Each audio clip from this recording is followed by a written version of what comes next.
നമസ്കാരം. Live T ന്യൂസിലേക്ക് സ്വാഗതം. സണ്ണി വെയിൻ, ലുക്മാൻ എന്നിവരെ കേന്ദ്ര കഥാപാത്രമാക്കി നവാസ് സുലൈമാൻ സംവിധാനം ചെയ്യുന്ന ചിത്രമാണ് ടർക്കിഷ് തർക്കം. കഴിഞ്ഞ ദിവസമാണ് ഈ ചിത്രം സിനിമാ ടാക്കീസുകളിൽ നിന്നും പിൻവലിക്കുന്നതായി നിർമ്മാതാക്കൾ അറിയിച്ചത്. ടർക്കിഷ് തർക്കം എന്ന സിനിമ തിയേറ്ററിൽ നിന്നും പിൻവലിച്ചതിനെ തുടർന്ന് പോലീസ് അന്വേഷണം ആരംഭിച്ചു. രഹസ്യാന്വേഷണ സംഘം ചില തിയേറ്ററുകളിൽ നിന്നും വിവരങ്ങൾ ശേഖരിച്ചു. മതനിന്ദയുടെ പേരിൽ ചിലർ എതിർപ്പുയർത്തി എന്ന പേരിലാണ് ചിത്രം തിയേറ്ററിൽ നിന്നും പിൻവലിച്ചത്. ചിത്രത്തിന്റെ ഷൂട്ടിംഗ് സമയത്തും വിവാദമുണ്ടായിരുന്നു.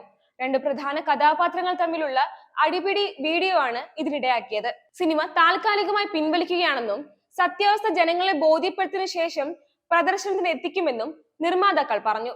എന്നാൽ സിനിമ പിൻവലിച്ചതിൽ തനിക്ക് കൃത്യമായ ഉത്തരം ലഭിച്ചിട്ടില്ല എന്നും തനിക്ക് ആരിൽ നിന്നും ഒരു തരത്തിലുമുള്ള ഭീഷണി ഇല്ല എന്നും നടൻ സണ്ണി വെയിൻ അറിയിച്ചു. സാമൂഹിക മാധ്യമങ്ങളിൽ ചിത്രത്തിനോ അണിയറ പ്രവർത്തകർക്കോ എതിരെ ഏതെങ്കിലും തരത്തിലുള്ള ഭീഷണി ഉണ്ടായിട്ടുണ്ടോ എന്ന് അന്വേഷിക്കുമെന്ന് പോലീസ് അറിയിച്ചു.